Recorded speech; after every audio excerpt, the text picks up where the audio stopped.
I'd like to start this video with a thank you to Dreamcore for the inspiration for this build. Starting with core uniques for this build, we have the Grey Wind. It gives fire damage equal to 12% of your player's maximum life, and also can give up to 5 maximum rage. The next two uniques are Crown of Eyes and Wrathpith. Wrathpith will give you 5% increased spell damage per 100 life, and Crown of Eyes allows this to scale into attack damage at 150% of the value. The Red Nightmare in conjunction with Fire Res tattoos in your LYCIA Bloodline allows us to convert all of our fire damage to chaos damage. The Untouched Soul will give us a total of 384 maximum life from the 8 empty red sockets on our gear before scaling. Sin's Rebirth is a way for us to gain Wither on our build via Unholy Might. I cannot emphasize enough how important a split personality with accuracy and maximum life is at the bottom of your tree to cap your hit chance. I have decided to bypass Disillusion of the Flesh for this build. Instead, I am using Petrified Blood. It gives me way more survivability while I lose a bunch of damage because of the more max life multiplier interacting with Grey Wind. The rares for this build are very straightforward. You want as much energy shield and life as possible while also meeting dex requirements and resistance checks. You don't have to use a ring like mine, I just found a good base for cheap. You should just use a Vermilion ring. Something that is absolutely essential on this build is a high energy shield chest piece, as it synergizes well with our Ascendancy and converts it all to maximum life. As a note, do not get any life modifiers on your body armor, as it will negate one of the life masteries we take, which gives us 15% increased maximum life.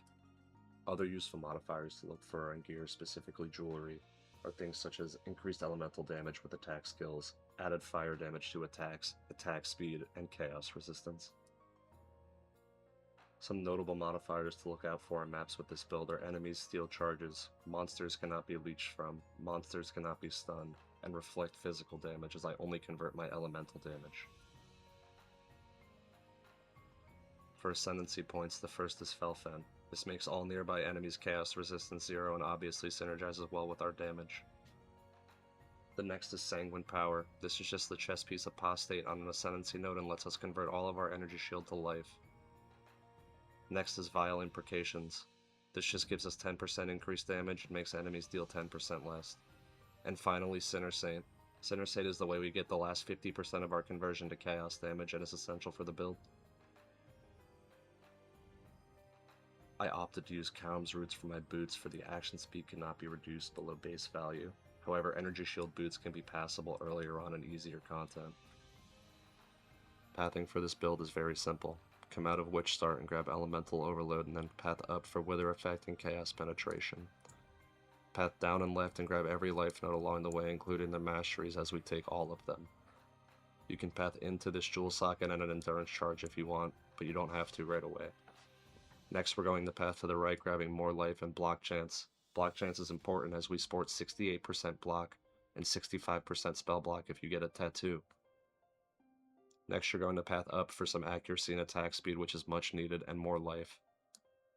After that, you're pathing down for more life and coming into this all-res node, as it's required to convert our damage with the Red Nightmare, along with these 4 tattoos and these other all-elemental resist nodes on this life node.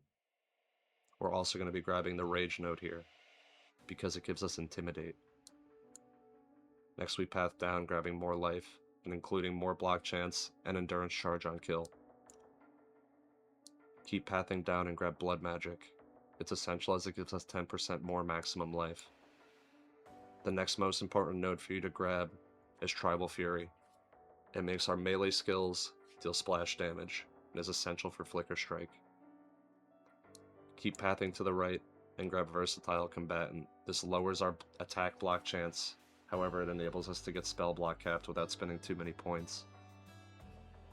Continue pathing right and grab the last block nodes and life nodes that we will take, and take in a Frenzy Charge and a Jewel Socket. This Jewel Socket is where we will put our split personality with 5 max life and 40 accuracy.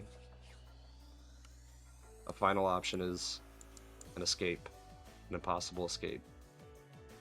At Imbalance Guard, this allows us to get +3 max res and also more accuracy. If you do not have this, you have to take these 2 points to get the accuracy required to reach 100% hit chance. Another thing to note is you should run 2 tattoos with Fortify on melee stun.